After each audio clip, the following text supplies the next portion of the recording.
ദൈവ തിരുനാമം മഹത്വപ്പെടുമാറാകട്ടെ.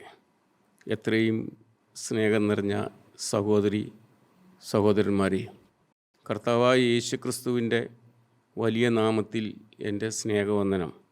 നമുക്ക് ദൈവവചനത്തിലേക്ക് വരാം. ലൂക്കോസിൻ്റെ സുവിശേഷം 12-ാം അധ്യായത്തിൻ്റെ 13-ാം വാക്യം നമുക്ക് വായിച്ചു കേൾക്കാം. പുരുഷാരത്തിലൊരുത്തൻ അവനോട്, ഗുരു, ഞാനുമായി അവകാശം പകുതി ചെയ്യുവാൻ എൻ്റെ സഹോദരനോട് കൽപ്പിച്ചാലും എന്ന് പറഞ്ഞു. ദൈവത്തിന് സ്തോത്രം. പുരുഷാരത്തിലൊരുത്തൻ യേശുവിനോട് പറയുകയാണ്, ഞാനും എൻ്റെ സഹോദരനുമായിട്ട് വസ്തു പങ്കിടുന്ന കാര്യത്തിൽ നീ ഒരു തീർപ്പ് കൽപ്പിച്ചു തരണം. ഞാനും എൻ്റെ സഹോദരനുമായിട്ട് അതിർത്തർക്കമുണ്ട്, അല്പം പ്രശ്നമാണ്. അതുകൊണ്ട് നീ എൻ്റെ വീട്ടിൽ വന്ന് എൻ്റെ ആ വസ്തു പങ്കിടുന്ന കാര്യത്തിൽ ഒരു തീർപ്പ് കൽപ്പിച്ചു തരണം എന്നാണ് നമ്മൾ വായിച്ചു കേട്ടത്. അതിൻ്റെ ശരിയായ കാര്യം മനസ്സിലാക്കണമെങ്കിൽ ലൂക്കോസിൻ്റെ സുവിശേഷം 12-ാം അധ്യായത്തിൻ്റെ 1-ാം വാക്യം തൊട്ട് വായിച്ചെങ്കിലേ അതിൻ്റെ പശ്ചാത്തലം നമുക്ക് മനസ്സിലാകുകയുള്ളൂ. അതിനിടെ പുരുഷാരം തമ്മിൽ ചവിട്ടുവാൻ തക്കവണ്ണം 1000 തിങ്ങിക്കൂടിയപ്പോൾ അവൻ ആദ്യം ശിഷ്യന്മാരോട് പറഞ്ഞു തുടങ്ങിയത്. ദൈവത്തിന് സ്തോത്രം. യേശുക്രിസ്തുവിൻ്റെ പരസ്യ ശുശ്രൂഷ സമയത്ത് യേശുക്രിസ്തു വചനം പറഞ്ഞുകൊണ്ടിരിക്കുമ്പോൾ 1000 ജനങ്ങൾ തിങ്ങിക്കൂടിയിരുന്ന് ദൈവത്തിൻ്റെ വചനം പറഞ്ഞുകൊണ്ടിരിക്കുമ്പോൾ ആദ്യം തൻ്റെ ശിഷ്യന്മാരോടാണ് പറഞ്ഞു തുടങ്ങിയത്. കാരണം യേശു പോകുന്നിടത്തെല്ലാം തൻ്റെ ശിഷ്യന്മാരുണ്ടായിരുന്നു. നാം ഉദ്ദേശിക്കുന്ന പോലെ യേശുവിന് 12 അപ്പോസ്തലന്മാർ മാത്രമായിരുന്നില്ല ഉണ്ടായിരുന്നത്. ധാരാളം ശിഷ്യന്മാർ യേശുവിൻ്റെ കൂടെ ഉണ്ടായിരുന്നു. യേശു എവിടെ പോവുകയാണെങ്കിലും യേശുവിൻ്റെ കൂടെ ശിഷ്യന്മാർ കൂടെ ഉണ്ടാകുന്നതായ ഒരു സാഹചര്യത്തിലായിരുന്നു. അങ്ങനെ ഇരിക്കുമ്പോൾ 1000 ജനങ്ങൾ ഇങ്ങനെ തിങ്ങിക്കൂടിയിരിക്കുന്ന സമയത്താണ് നാം ഈ വായിച്ചു കേട്ട ഭാഗം പറയുന്നത്. അന്നേരം യേശു തൻ്റെ ആദ്യം തുടങ്ങുമ്പോൾ തൻ്റെ ശിഷ്യന്മാരോട് പറഞ്ഞത് നമുക്ക് വായിച്ചു കേൾക്കാം. പരീശന്മാരുടെ പുളിച്ചമാവായ കപടഭക്തി സൂക്ഷിച്ചോൾവീൻ. യേശു ആദ്യം തൻ്റെ ശിഷ്യന്മാരോട് പറഞ്ഞത് പരീശന്മാരുടെ പുളിച്ച മാവാകുന്ന കപടഭക്തി സൂക്ഷിച്ചോൾവീൻ. കാരണം ശിഷ്യന്മാരങ്ങനെ ഇരിക്കുമ്പോൾ യേശുവിന് മനസ്സിലായി, ഈ ശിഷ്യന്മാർ തമ്മിലുണ്ടെങ്കിലും എല്ലാവരും യഥാർത്ഥമായി ഒരു കാഴ്ചപ്പാടില്ലാത്തവരാണെന്ന് യേശുവിനറിയാം. യേശു പറഞ്ഞു, പരീശന്മാരുടെ പുളിച്ച മാവാകുന്ന കപടഭക്തി സൂക്ഷിച്ചൊളുവീൻ. കാരണം പരീശന്മാരുടെ പുളിച്ച മാവ് എന്ന് പറയുമ്പോൾ പുളിപ്പ് എന്ന് പറയുന്നത് ചീത്തയായതിനെ കാണിക്കുന്നു, അശുദ്ധമായതിനെ കാണിക്കുന്നു, കൊള്ളിയില്ലാത്തതിനെ കാണിക്കുന്നു. നമ്മുടെ വീട്ടിലൊക്കെ ഭക്ഷണം ഉണ്ടാക്കി കഴിഞ്ഞാൽ അത് ചീത്തയായി പോയി കഴിഞ്ഞാൽ പുളിച്ചുപോയി എന്ന് പറയും. അതായത് പരീശന്മാരുടെ പുളിച്ച മാവ് എന്ന് പറയുമ്പോൾ പരീശന്മാരുടെ തെറ്റായ ഉപദേശം, പരീശന്മാർ തെറ്റായ കാര്യങ്ങളുടെ ഉപദേശത്തെ നമ്മൾ സൂക്ഷിക്കണം. അവർ പറയും, പക്ഷെ അവരുടെ ജീവിതത്തിൽ അവരത് പ്രവർത്തിക്കുകയില്ല. അവർ അനേക കാര്യങ്ങൾ പറയും, അങ്ങനെ ചെയ്യണം, ഇങ്ങനെ ചെയ്യണം എന്നെല്ലാം പറയും. അവർ ന്യായപ്രമാണം ഇഴകീറി മനുഷ്യരെ ഉപദേശിക്കുന്നവരാണ് പരീശന്മാർ. പക്ഷേ അവരുടെ ജീവിതത്തിൽ അവർ ഈ പറയുന്ന കാര്യങ്ങൾ അവരുടെ ജീവിതത്തിൽ കൊണ്ടുവരാൻ അവർ ആഗ്രഹിക്കുന്നില്ല. അതാണ് യേശു പറയുന്നത്, പരീശന്മാരുടെ പുളിച്ച മാവാവുന്ന കപടഭക്തി സൂക്ഷിച്ചുകൊള്ളുവീൻ. മൂടിവെച്ചത് ഒന്നും വെളിച്ചത്ത് വരാതെയും ഗൂഢമായത് ഒന്നും അറിയാതെയും ഇരിക്കുകയില്ല. മൂടി വെച്ചതൊന്നും വെളിച്ചത്ത് വരാതെ ഇരിക്കുകയില്ല. കാരണം ശിഷ്യന്മാരെല്ലാവരും ഉണ്ടെങ്കിലും അവരെപ്പോഴും അങ്ങോട്ടും ഇങ്ങോട്ടും ഓരോ കാര്യങ്ങളെല്ലാം രഹസ്യമായി ഒരു ശിഷ്യൻ മറ്റൊരു ശിഷ്യനെ പറ്റി അഭിപ്രായം പറയും, വേറൊരു ശിഷ്യൻ വേറൊരാളെ പറ്റി അഭിപ്രായം പറയും. അവർ തമ്മിൽ ഒരു ചെറിയ ഒരു ഇഷ്ടക്കുറവ് അവരുടെ ഇടയിൽ തന്നെ ഉണ്ട്. അത് യേശുവിന് അറിഞ്ഞിട്ടാണ് യേശു പറയുന്നത്, മൂടി വെച്ചതൊന്നും വെളിച്ചത്ത് വരാതിരിക്കില്ല, ഗൂഢമായതൊക്കെ എല്ലാം പുറത്തു വരുന്നൊരു നാൾ ഉണ്ട് എന്ന് യേശുക്രിസ്തു തൻ്റെ ശിഷ്യന്മാരോട് ആദ്യം പറഞ്ഞു. കാരണം ശിഷ്യന്മാരിലുള്ളതായ ഭിന്നതകളും അഭിപ്രായ വ്യത്യാസങ്ങളും എല്ലാം യേശു മനസ്സിലാക്കിക്കൊണ്ട് യേശു തൻ്റെ ശിഷ്യന്മാരോട് പറഞ്ഞു, മൂടി വെച്ചതൊന്നും വെളിച്ചത്ത് വരാതിരിക്കില്ല. പ്രിയപ്പെട്ടവരെ, നമ്മുടെ ജീവിതത്തിൽ നാം ജീവിക്കുമ്പോൾ നമ്മുടെ ജീവിതത്തിലുള്ള എല്ലാ കാര്യങ്ങളും സകലമാന വിഷയങ്ങളും അറിയുന്നതായ ഒരു ദൈവത്തിൻ്റെ സന്നിധിയിലാണ് നാം ജീവിക്കുന്നത്. നമ്മുടെ അകവും പുറവും അറിയുന്ന ദൈവം, നമ്മുടെ നിരൂപണം ദൂരത്തു നിന്ന് ഗ്രഹിക്കുന്ന ദൈവം, എൻ്റെ നടപ്പും കിടപ്പും ശോധന ചെയ്യുന്ന ദൈവം, അങ്ങനെ ഒരു ദൈവത്തിൻ്റെ സന്നിധിയിലാണ് നാം ജീവിക്കുന്നത് എന്ന് നാം മനസ്സിലാക്കണം. നമ്മളെ കാണുന്ന 2 കണ്ണുണ്ട്. നമ്മളെ എപ്പോഴും അറിയുന്ന ഒരു ദൈവമാണ്. നമ്മളെ സ്നേഹിക്കുന്ന ക്രിസ്തുവിൻ്റെ സന്നിധിയിലാണ് ഞാൻ ജീവിക്കുന്നതെന്ന് ഇന്ന് അനേകരും ചിന്തിക്കാതെ ഈ ലോകത്തിൻ്റെ വഴികളിൽ കൂടി ഈ ലോകത്തിൻ്റെ അപ്പകഷണത്തിന് വേണ്ടിയിട്ട് ഓടി തരുന്ന സ്വന്തം ജീവിതം നശിപ്പിക്കുന്ന അനേകരെ നമുക്ക് കാണാൻ സാധിക്കും. ഒരു നിസ്സാര കാര്യത്തിന് വേണ്ടിയിട്ട് എന്തും ചെയ്യാൻ മടിയില്ലാത്ത മനുഷ്യർ, എന്തും പ്രവർത്തിക്കാൻ മടിയില്ലാത്ത മനുഷ്യരുടെ ലോകത്തിലാണ് നാം ഇന്ന് ജീവിക്കുന്നത്. യേശു ഇങ്ങനെ തൻ്റെ ശിഷ്യന്മാരോട് ഇങ്ങനെയുള്ള കാര്യങ്ങളെല്ലാം പറഞ്ഞു വന്നിട്ട് യേശു അതിൻ്റെ 6-ാമത്തെ വാക്യം നമുക്ക് വായിച്ചു കേൾക്കാം. 2 കാശിന് 5 കുരികിലിനെ വിൽക്കുന്നില്ലയോ? 2 കാശിന് 5 കുരികിലിനെ വിൽക്കുന്നില്ല. അത് മത്തായി ശ്ലീഹ എഴുതിയ സുവിശേഷത്തിൽ 10:9 പറയും. 10:9 കാശിന് 2 കുരികിലിനെ വിൽക്കുന്നില്ലയോ? കാശിന് 2 കുരികിലിനെ വിൽക്കുമ്പോൾ അങ്ങനെ 2 പ്രാവശ്യം മേടിക്കുമ്പോൾ 4 കുരികിലിനെ കിട്ടും. എന്നാൽ 2 കാശിന് മേടിക്കുമ്പോൾ 5 കുരികിലിനെ കിട്ടും. അപ്പോൾ ആ ഒരു കുരികിലിനെ പോലും, ആ ലാഭം വരുന്നതായ ഒരു കുരികിലിനെ പോലും ദൈവം അറിയുന്നു എന്ന് തൻ്റെ ശിഷ്യന്മാരോട് കർത്താവായ യേശു ക്രിസ്തു സംസാരിച്ചുകൊണ്ടിരുന്ന് ഇങ്ങനെ നിത്യജീവൻ്റെ വചനം ജനങ്ങൾക്ക് കൊടുത്ത് ജനങ്ങളിങ്ങനെ കാതോർത്തിരുന്ന് ഈ നിത്യജീവൻ്റെ വചനം കേട്ട് സന്തോഷിച്ച് എല്ലാവരുടെയും ചെവി അതിലേക്ക് ചായച്ചിരിക്കുന്ന സമയത്താണ് നമ്മൾ ഈ 13-ാം വാക്യം നമുക്ക് പുരുഷാരത്തിൽ ഒരുത്തൻ തൻ്റെ സഹോദരനുമായിട്ട് വസ്തു പങ്കിടുന്ന കാര്യത്തിൽ നീ ഒരു തീർപ്പ് കൽപ്പിച്ചു തരണമെന്ന് പറയുന്നത്. അവന് ഈ വചനമൊന്നും ആവശ്യമില്ല. ഈ കേൾക്കുന്ന വചനം അവനൊരു പ്രശ്നമേ അല്ല. ഇത് നിത്യജീവൻ്റെ വചനമാണെന്നും ഇത് എൻ്റെ ജീവിതത്തിൽ എനിക്ക് ആവശ്യമുള്ള വചനമാണെന്നും ആ വ്യക്തിക്ക് അത് ചിന്ത പോലുമില്ല. പക്ഷേ അവൻ വചനം കേൾക്കാൻ വന്നിരിക്കുമ്പോൾ അവൻ്റെ ജീവിതത്തിൽ അവൻ്റെ ചിന്ത മുഴുവനും ഞാനും എൻ്റെ സഹോദരനുമായിട്ട് വസ്തു പങ്കിടുന്ന കാര്യത്തിൽ യേശുവിൽ നിന്നും ഒരു തീർപ്പ് കൽപ്പിച്ചു തരണം എന്നുള്ള ആഗ്രഹത്തിൻ്റെ പുറത്താണ് ആ വ്യക്തി ആ വചനം കേൾക്കാനായിട്ട് വന്നിരിക്കുന്നത്. ഇന്നും അനേക സ്ഥലത്ത് നമുക്ക് മനസ്സിലാവും, വചന ശുശ്രൂഷയിൽ പോയിരിക്കുമ്പോൾ എന്തോരം കാര്യങ്ങളൊക്കെയാണ് ഓരോ മനുഷ്യൻ്റെ ഹൃദയത്തിൽ കൂടി കയറിപ്പോകുന്നത്. വചനം പറയുന്നത് അനേകർ ശ്രദ്ധിക്കുന്നില്ല, മനസ്സിലാക്കുന്നില്ല. ഈ വചനം എനിക്ക് ആവശ്യമാണ്, എൻ്റെ ജീവിതത്തിൽ ഈ വചനം ആവശ്യമാണെന്ന് വെച്ച് അത് ശ്രദ്ധയോടെ കേട്ട് അത് അനുഭവിക്കുന്ന ആളുകൾ വളരെ ചുരുക്കമാണ്. പ്രിയപ്പെട്ടവരെ, അങ്ങനെയുള്ളൊരു വ്യക്തിയാണ് നാം വായിച്ചത്, ഞാനും എൻ്റെ സഹോദരനുമായിട്ട് വസ്തു പങ്കിടുന്ന കാര്യത്തിൽ നീ ഒരു തീർപ്പ് കൽപ്പിച്ചു തരണം. യേശു അവനോട് എന്താ പറയുന്നത്? 14-ാം വാക്യം. അവനോട് അവൻ, മനുഷ്യ, എന്നെ നിങ്ങൾക്ക് ന്യായകർത്താവോ പങ്കിടുന്നവനോ ആക്കിയത് ആർ? യേശു അവനോട് ചോദിച്ചു, സഹോദര, എന്നെ വസ്തു പങ്കിടുന്ന ഒരു വ്യക്തിയായിട്ടാണോ നീ എന്നെ കണ്ടിരിക്കുന്നത്? എന്നെ അങ്ങനെയാണോ നീ മനസ്സിലാക്കിയിരിക്കുന്നത്? യേശു അവനോട് ചോദിച്ചു, നീ എന്നെ വസ്തു പങ്കിടുന്ന ഒരു വ്യക്തി, എൻ്റെ ന്യായകർത്താവായിട്ടോ അങ്ങനെ ഒരു മധ്യസ്ഥനായിട്ടാണോ ഞാൻ വന്നിരിക്കുന്നതെന്നാണോ നീ എന്നെപ്പറ്റി മനസ്സിലാക്കിയത്? പിന്നെ അവരോട്, സകല ദ്രവ്യാഗ്രഹവും സൂക്ഷിച്ചു ഒഴിഞ്ഞുകൊള്ളുവീൻ. ദൈവത്തിന് സ്തോത്രം. യേശു അവൻ്റെ ഹൃദയത്തിലേക്ക് നോക്കി. അവൻ്റെ ഹൃദയത്തിലേക്ക് നോക്കിയിട്ട് യേശു പറഞ്ഞു, ഇവൻ ഒരു ദ്രവ്യാഗ്രഹിയാണെന്ന് യേശുവിന് മനസ്സിലായി. യേശു അവൻ്റെ ഹൃദയത്തിലേക്ക് നോക്കിയിട്ട് പറഞ്ഞു, സകല ദ്രവ്യാഗ്രഹവും ഇട്ട് ഒഴിഞ്ഞുകൊള്ളുവീൻ, സൂക്ഷിച്ചുകൊള്ളുവീൻ. നിൻ്റെ ഈ ജീവിതത്തിൻ്റെ ഈ ചിന്ത, ഈ ആഗ്രഹം മുഴുവനും, സമ്പത്തിനോടുള്ള ഇതിൻ്റെ ഈ ആഗ്രഹങ്ങളെല്ലാം വിട്ട് നീ സൂക്ഷിച്ചുകൊള്ളുവീൻ എന്ന് ആ വ്യക്തിയോട് പറഞ്ഞു. ആ വ്യക്തിയുടെ ജീവിതത്തിൽ സമ്പത്തിനെ പറ്റിയുള്ള ചിന്ത മാത്രമേ ഉള്ളൂ. സമ്പാദിക്കണം, ധനം സമ്പാദിക്കണം, സ്വത്തുണ്ടാക്കണം, വലിയ വലിയ ആളാവണം, ഈ ഒരു ചിന്ത മാത്രമേ അവൻ്റെ ഹൃദയത്തിലുള്ളൂ എന്ന് യേശുവിന് മനസ്സിലാക്കി. വായിച്ചോ. ഒരുത്തന് സമൃദ്ധി ഉണ്ടായാലും അവൻ്റെ വസ്തുവകയല്ല അവൻ്റെ ജീവന് ആധാരമായിരിക്കുന്നത് എന്ന് പറഞ്ഞു. പ്രിയപ്പെട്ടവരെ, ഒരുത്തിന് വസ്തു ഉണ്ടായാലും സമ്പത്തുണ്ടായാലും അവൻ്റെ ജീവൻ ആധാരമായിരിക്കുന്നത് ഇതൊന്നുമല്ല.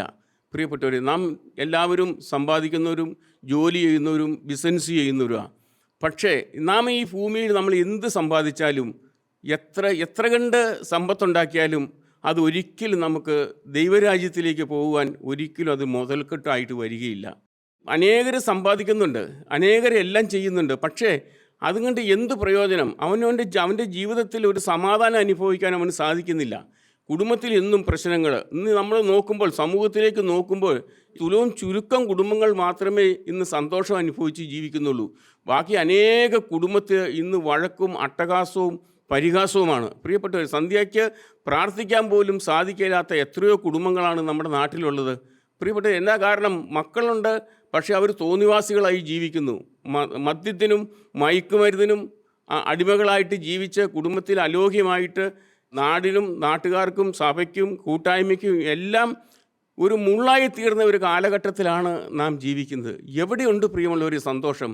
എവിടെയുണ്ട് സന്തോഷം? ഒരിടത്തും ഒന്നും സന്തോഷം കിട്ടുന്നില്ല. ആരിലേക്ക് നോക്കിയാൽ സന്തോഷിക്കാൻ സാധിക്കും? മക്കളിലേക്ക് നോക്കിയാൽ സന്തോഷിക്കാൻ സാധിക്കുമോ? സമ്പത്തിലേക്ക് നോക്കിയാൽ സന്തോഷിക്കാൻ സാധിക്കുമോ? ഭാര്യയിലേക്ക് നോക്കിയാൽ സന്തോഷിക്കാൻ സാധിക്കുമോ? ഭർത്താവിലേക്ക് നോക്കിയാൽ സന്തോഷിക്കാൻ പറ്റുമോ? എവിടെ നോക്കിയാൽ മനുഷ്യന് സന്തോഷം കിട്ടും? ഇന്ന് സന്തോഷം മനുഷ്യന് ഇല്ല. അനേകരിന്ന് വേദനിച്ച് ജീവിക്കുന്നതായ ഒരു കാലഘട്ടത്തിലാണ് ഞാനും നിങ്ങളും ജീവിക്കുന്നത്. പ്രിയപ്പെട്ടവരെ, ഇതിനകത്ത് നിന്ന് എങ്ങനെ നമുക്ക് ഒരു രക്ഷപ്പെടാൻ സാധിക്കും? നമുക്ക് എങ്ങനെ ഒരു സന്തോഷം അനുഭവിക്കാൻ സാധിക്കും?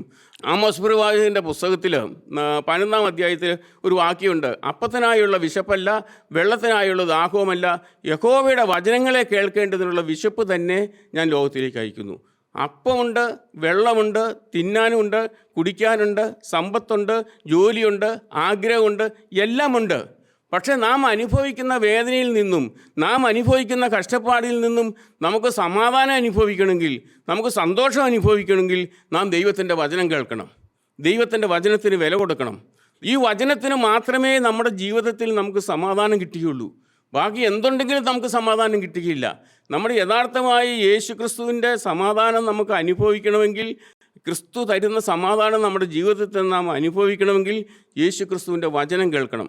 ഈ വചനം കേട്ട് ജീവിതം ക്രിസ്തുവിന് വേണ്ടി സമർപ്പിക്കുന്ന ഓരോ കുഞ്ഞുങ്ങളും എന്തു പ്രശ്നങ്ങൾ വന്നാലും, പ്രിയപ്പെട്ടവരെ, അവർക്ക് പ്രശ്നങ്ങൾ വരികയില്ല എന്നല്ല, അവർക്ക് പ്രശ്നങ്ങളുണ്ട്, കഷ്ടപ്പാടുണ്ട്, രോഗമുണ്ട്, ബുദ്ധിമുട്ടുണ്ട്, എല്ലാമുണ്ട്. പക്ഷേ എത്ര വലിയ കഷ്ടപ്പാടുകൾ വന്നാലും, എന്തെല്ലാം ദുരിതം നേരിട്ടാലും, പ്രിയപ്പെട്ടവരെ, അവർക്ക് വചനം കേട്ട് ജീവിക്കുന്ന ഒരു വ്യക്തിയാണെങ്കിൽ അവരുടെ ജീവിതത്തിൽ എന്നും നിറഞ്ഞ സമാധാനം ഉണ്ടാവും. ഇതിൻ്റെ മധ്യത്തിലും ക്രിസ്തു തരുന്നതായ സമാധാനം നമുക്ക് അനുഭവിക്കാനായിട്ട് സാധിക്കും. എൻ്റെ ജീവിതത്തിലേക്ക് നോക്കിയാൽ പോലും ഞാൻ ഏറെ കഷ്ടപ്പെട്ട് വളരെ ബുദ്ധിമുട്ടി ജീവിച്ച ഒരു മനുഷ്യനായിരുന്നു. പക്ഷേ സമ്പത്ത് ഉണ്ടാക്കാൻ വേണ്ടി ഏറെ അധ്വാനിച്ച മനുഷ്യനായിരുന്നു. പക്ഷേ എൻ്റെ ജീവിതത്തിൽ എനിക്ക് സമാധാനമില്ലായിരുന്നു. ഞാൻ സമാധാനമില്ലാതെ വളരെ കഷ്ടപ്പെട്ട് ജീവിച്ചൊരു മനുഷ്യനായിരുന്നു. എന്നാൽ കൃപയാൽ 1994 ഞാൻ ദൈവത്തിൻ്റെ വചനം കേട്ടു. ജീവിതം കർത്താവായ യേശു ക്രിസ്തുവിന് സമ്പൂർണ്ണമായിട്ടും ഏൽപ്പിച്ചു കൊടുത്തപ്പോൾ കർത്താവ് എൻ്റെ പ്രശ്നത്തിന് പരിഹാരം തന്നു. എനിക്ക് സമാധാനം തന്നു, എനിക്ക് സന്തോഷം തന്നു, എൻ്റെ ജീവിതത്തിൽ പ്രത്യാശ തന്നു, ജീവിക്കണമെന്നൊരാഗ്രഹം തന്നു. ദൈവത്തിന് സ്തോത്രം. പ്രിയമുള്ളവരെ, അതൊരു വലിയൊരു ഭാഗ്യമായി പോയി എൻ്റെ ജീവിതത്തിൽ. ഞാൻ ജോലിയുള്ളൊരു മനുഷ്യനായിരുന്നു. പക്ഷേ ഈ ജോലി ചെയ്ത് കിട്ടുന്ന പൈസയിൽ നല്ലൊരു ശതമാനം മദ്യപിച്ച് എൻ്റെ ജീവിതം നശിപ്പിച്ചുകൊണ്ടിരുന്നൊരു മനുഷ്യനായിരുന്നു. എന്നാൽ ഈ ക്രിസ്തുവിൻ്റെ വചനം എൻ്റെ ജീവിതത്തെ മാറ്റിമറിച്ചു. പ്രിയമുള്ളവരെ, എനിക്ക് പാപത്തിന്മേൽ ജയമില്ലാതെ ഞാൻ വളരെ നാൾ ഉപവസിച്ച മനുഷ്യനാണ്.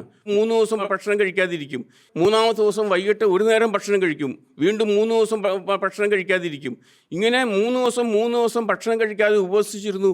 പക്ഷേ എനിക്ക് പാപത്തിന്മേൽ ജയം കിട്ടിയില്ല. എന്നാൽ ഈ കർത്താവായ യേശു ക്രിസ്തുവിനെ എൻ്റെ ഹൃദയത്തിലേക്ക് സമ്പൂർണ്ണമായിട്ടും ഞാൻ എൻ്റെ വിശ്വാസത്തോടെ ഞാൻ സ്വീകരിച്ചു കഴിഞ്ഞപ്പോൾ എനിക്ക് പാപത്തിന്മേൽ ജയം കിട്ടിത്തുടങ്ങി. പ്രിയമുള്ളവർ, ഞാൻ പോരാടുന്നതായ, എന്നെ വേട്ടയാടുന്നതായ പല പാപങ്ങളിൽ നിന്നും ദൈവം എനിക്ക് ജയം തന്നു. ദൈവത്തിന് സ്തോത്രം.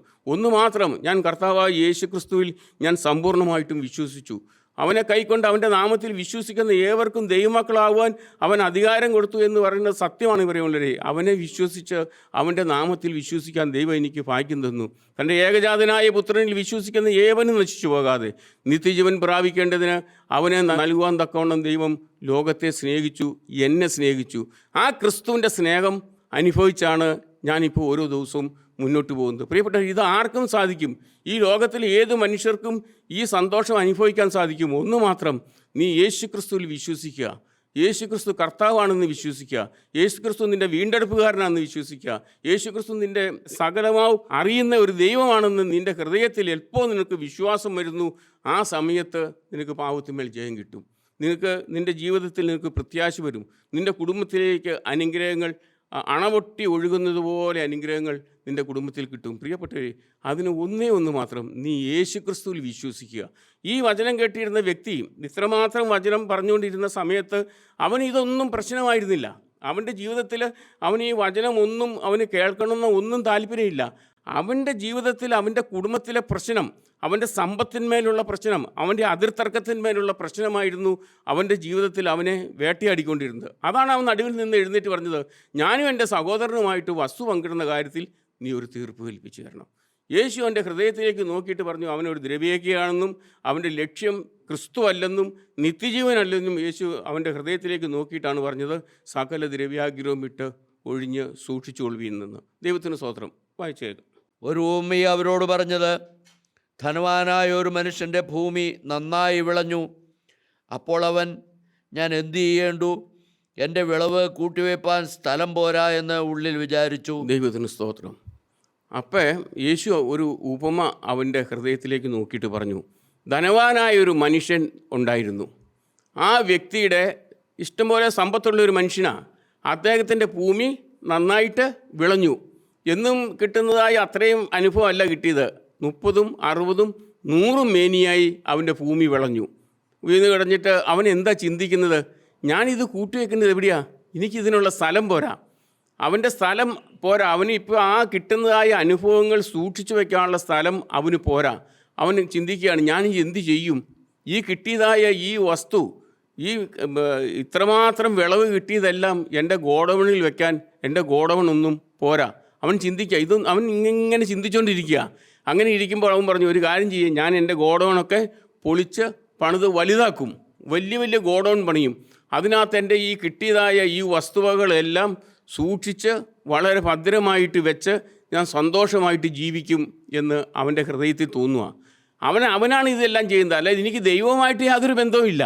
ഞാൻ എൻ്റെ ദൈവമാണ് എനിക്ക് തരുന്നത്, ദൈവമാണ് എനിക്ക് ഈ അനുഭവം തന്നത്. എൻ്റെ ഈ വസ്തുവക ഇത്രമാത്രം അഭിവൃദ്ധി വളരാനും ഈ സാഹചര്യങ്ങൾ ഒരുക്കുവാനും ഈ ഗോഡൗൺ പണിയാനും എൻ്റെ ദൈവമാണ് ഇതിൻ്റെ മുന്നിലെന്ന് ആ വ്യക്തി ചിന്തിക്കുന്നില്ല. അദ്ദേഹം പറഞ്ഞു, ഞാനിത് ചെയ്യും. എല്ലാം എന്നിൽ ഒതുങ്ങി നിൽക്കുന്നതായ ഒരു വ്യക്തിയായിട്ടാണ് ആ വ്യക്തിയെപ്പറ്റി കർത്താവ് നമ്മളോട് പറയുന്നത്. പിന്നെ അവൻ പറഞ്ഞത്, ഞാനിത് ചെയ്യും, എൻ്റെ കളപ്പുരകളെ പൊളിച്ച് അധികം വലിയവ പണിത് എൻ്റെ വിളവും വസ്തുവകയും എല്ലാം അതിൽ കൂട്ടിവെക്കും. എൻ്റെ കളപ്പുരകൾ പൊളിച്ച് വലുത് പണിത് എൻ്റെ സമ്പത്ത് മുഴുവനും ഞാൻ അതിനകത്ത് കൂട്ടിവെക്കും. ഇതിനകത്ത് ആർക്കും വേണ്ട, ആർക്കും ഒരു പങ്കുമില്ല.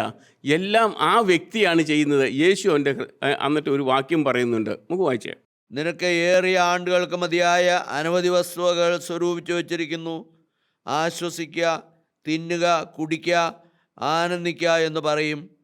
ദൈവമോ അവനോട്, മൂഢാ, ഈ രാത്രി നിന്റെ പ്രാണനെ നിന്നോട് ചോദിക്കും, പിന്നെ നീ ഒരുക്കി വെച്ചത് ആർക്കാകുമെന്ന് പറഞ്ഞു. ദൈവത്തിന് സ്തോത്രം. ആ വ്യക്തി പറയുക, ഞാനിതെല്ലാം ഇങ്ങനെ സൂക്ഷിച്ചു വെച്ച് ഞാനിത് വളരെ സന്തോഷമായിട്ട് തിന്ന് കുടിച്ച് ഞാനും എൻ്റെ കുഞ്ഞുങ്ങളും ഒരു 100 തലമുറ വരേക്കും തിന്നാനുള്ളതെല്ലാം എൻ്റെ കയ്യിലുണ്ട്. ഞാനിത് എല്ലാം സൂക്ഷിച്ചു വെച്ച് സന്തോഷമായിട്ട് മെനി ഇയേഴ്സ്, ഏറെ വർഷങ്ങൾ തിന്നാനായിട്ട് ഞാൻ ഉണ്ടാക്കി വെച്ചിട്ടുണ്ട്. എന്നോട് ആർക്കും എന്നെ ചോദ്യം ചെയ്യാൻ പറ്റിയില്ല. യേശു പറയുകയാണ്, മൂഢാ, ഈ മൂഢനായ വ്യക്തിയാണ് ഇങ്ങനെ സംസാരിക്കുന്നത്. മൂഢാ, ഈ രാത്രി നിൻ്റെ പ്രാണനെ ഞാൻ നിന്നോട് ചോദിക്കും, പിന്നെ നീ ഉണ്ടാക്കി വെച്ചത് ആരനുഭവിക്കും? പ്രിയപ്പെട്ടവരെ, നാം ഇത്രമാത്രം സമ്പാദിച്ചു വെച്ചാലും, നാം എന്തെല്ലാം ഉണ്ടാക്കിയാലും നമുക്ക് ക്രിസ്തു ഇല്ല എങ്കിൽ നമുക്ക് യാതൊരു പ്രയോജനവുമില്ല. സത്യമാണ് നമ്മളവരെ ഞാൻ പറയുന്നത്. യേശു ക്രിസ്തു നമ്മുടെ ഹൃദയത്തിൽ ഇല്ലെങ്കിൽ നാം എത്രമാത്രം സമ്പാദിച്ചാലും നാം എന്തെല്ലാം ഉണ്ടാക്കിയാലും ഒരു പ്രയോജനമില്ല. ഈ വ്യക്തി പറയുന്നു, ഞാൻ ഏറെ വർഷങ്ങൾ തിന്നുവാനുള്ളത്, കഴിക്കാനുള്ളത് ഞാൻ ഉണ്ടാക്കി വെച്ചിട്ടുണ്ട്. ഞാൻ തിന്നും, കുടിക്കും, ആനന്ദിക്കും, സന്തോഷമായിട്ട് ജീവിക്കും. പക്ഷേ യേശു അവനോട് പറയുക, മൂഢാ, ഈ രാത്രി നിൻ്റെ പ്രാണനെ ഞാൻ നിന്നോട് ചോദിക്കും, പിന്നെ നീ ഉണ്ടാക്കി വെച്ചത് ആരനുഭവിക്കും? ദൈവത്തിന് സ്തോത്രം. പ്രിയമുള്ളവരെ, ഇത് നമ്മുടെ ജീവിതത്തിൽ ഏറ്റവും ചിന്തിക്കേണ്ടതായ ഒരു വിഷയമാണ്. അനേകർ ഈ സമ്പത്തിൻ്റെ പുറകെ പോകുമ്പോൾ, അനേകർ മദ്യത്തിൻ്റെ പുറകെ പോകുമ്പോൾ, അനേകർ മയക്കുമരുന്നിൻ്റെ പുറകെ പോകുമ്പോൾ, നമ്മൾ ഈ ലോകത്തിലെ ഈ അപ്പകഷണമാകുന്ന ഇങ്ങനെയുള്ള കാര്യങ്ങളിൽ പോയി നമ്മുടെ ജീവിതം നശിപ്പിക്കാതെ നാം കർത്താവായ യേശു ക്രിസ്തുവിന് വേണ്ടി നമ്മുടെ ജീവിതം സമർപ്പിച്ച് ക്രിസ്തുവിന് വേണ്ടി ജീവിക്കുന്നത് ഭാഗ്യമായിരിക്കും. പ്രിയമുള്ളവരെ, ക്രിസ്തു നമുക്ക് വേണ്ടി ചെയ്ത് എന്തെല്ലാം ത്യാഗങ്ങൾ നമുക്ക് വേണ്ടി യേശു ക്രിസ്തു ചെയ്തു. സ്വന്തം പ്രാണനെ നമുക്ക് വേണ്ടി യേശു ക്രിസ്തു തന്നു.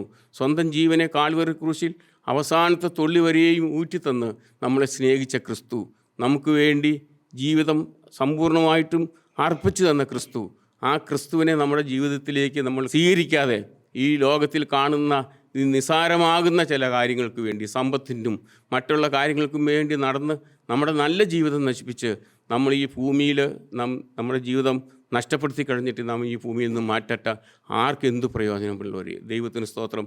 ഞാൻ പറയട്ടെ, ഈ ലോകത്തിൽ എന്തെല്ലാം ഉണ്ടാക്കിയാലും എന്തെല്ലാം സമ്പാദിച്ചാലും അവസാനം ശവക്കുഴി മരേ മാത്രമേ ഉള്ളൂ.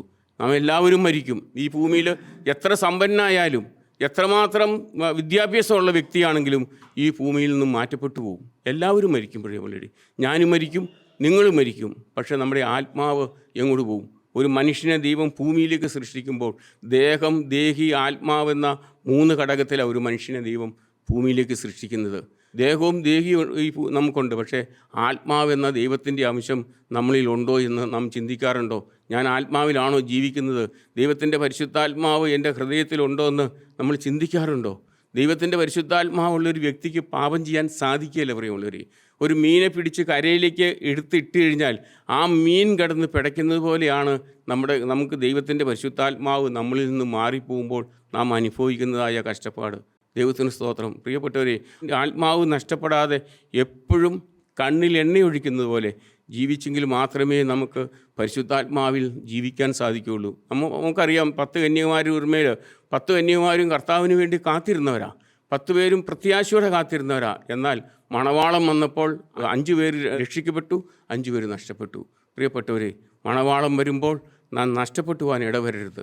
നമ്മുടെ ജീവിതത്തിൽ എപ്പോഴും ക്രിസ്തു ഉണ്ട് എന്ന്, ക്രിസ്തുവിൻ്റെ മുഖം കണ്ട് ജീവിക്കുന്ന ഒരു വ്യക്തിയായിട്ട് നാം ജീവിക്കണം. നമ്മുടെ പ്രാർത്ഥനാ മുറിയിൽ പോയിരുന്ന് നമ്മൾ പ്രാർത്ഥിക്കുമ്പോൾ യേശു ക്രിസ്തുവിൻ്റെ മുഖം കണ്ട് പ്രാർത്ഥിക്കുന്ന, യേശു ക്രിസ്തുവിൻ്റെ സാന്നിധ്യം അനുഭവിച്ച് പ്രാർത്ഥിക്കുന്ന ഒരു വ്യക്തിയായിട്ട് നാം ജീവിച്ചെങ്കിൽ മാത്രമേ നമുക്ക് ഈ ഭൂമിയിൽ അവനോടുകൂടെ വസിക്കാൻ സാധിക്കുകയുള്ളൂ. ഈ ലോകത്തിൽ കാണുന്നത്, ഈ ലോകത്തിൽ നിന്ന് നാം മാറ്റപ്പെട്ട് കഴിയുമ്പോൾ നമ്മുടെ ആത്മാവ് എവിടെ പോകും എന്ന് നാം എപ്പോഴെങ്കിലും ചിന്തിക്കാറുണ്ടോ? പത്രോസ്ലീഹയും പൗലോസ്ലീഹയും വാങ്ങിപ്പോയി വിശുദ്ധന്മാരും കന്യമറിയാമും വസിക്കുന്നതായ സ്വർഗരാജ്യത്തിൽ എൻ്റെ ആത്മാവ് പോകുമെന്ന് നമുക്ക് വിശ്വാസമുണ്ടോ പ്രിയമുള്ളവരെ? നമ്മൾ നഷ്ടപ്പെടുത്തി കളയുകയാണോ? ഈ മൂഢനായ മനുഷ്യൻ്റെ മാതിരി, വസ്തുവിൻ്റെ പുറകെ നടന്ന് ജീവിതം നശിപ്പിച്ച ആ വ്യക്തിയുടെ മാതിരി നമ്മുടെ ജീവിതം നശിച്ചു പോകാതിരിക്കാൻ വേണ്ടി നാം സമ്പൂർണ്ണമായിട്ടും യേശു ക്രിസ്തുവിൽ വിശ്വസിച്ച് അവന് വേണ്ടി ജീവിതം ഏൽപ്പിച്ചു കൊടുക്കണം. അല്ലെങ്കിൽ നഷ്ടമായി പോകും മുഴുവൻ ജീവിതം. ഒരിക്കലും നമുക്ക് ഒരു മുന്നോട്ട് നമ്മുടെ ഭാവി, നമ്മുടെ മരണശേഷമുള്ള ജീവിതം കർത്താവായ യേശു ക്രിസ്തുവിനോട് കൂടെ ആവണമെങ്കിൽ നാം ക്രിസ്തുവിന് വേണ്ടി അവസാനം വരെയും ജീവിക്കണം. കർത്താവ് ഇവിടുന്ന് പോകുമ്പോൾ പറഞ്ഞു, ഞാൻ നിങ്ങൾക്ക് സ്ഥലമൊരുക്കാൻ പോകുന്നു. ഞാൻ പോയി സ്ഥലമൊരുക്കിയാൽ ഞാൻ ഇരിക്കുന്നിടത്ത് നിങ്ങളെയും ഇരുത്താം എന്ന് കർത്താവ് നമ്മളോട് പറഞ്ഞു. പ്രിയമുള്ളവരെ, കർത്താവ് നമുക്ക് വേണ്ടി ഒരുക്കിയതായ ആ നിത്യഭവനത്തിൽ നാം കടക്കുമോ? നമ്മുടെ മരണശേഷം കാര്യം ഈ ലോകത്തിൽ പലതും ചെയ്ത വ്യക്തിയാണ്, പല കാര്യങ്ങളും നല്ല നല്ല കാര്യങ്ങൾ ചെയ്ത വ്യക്തിയാണ്.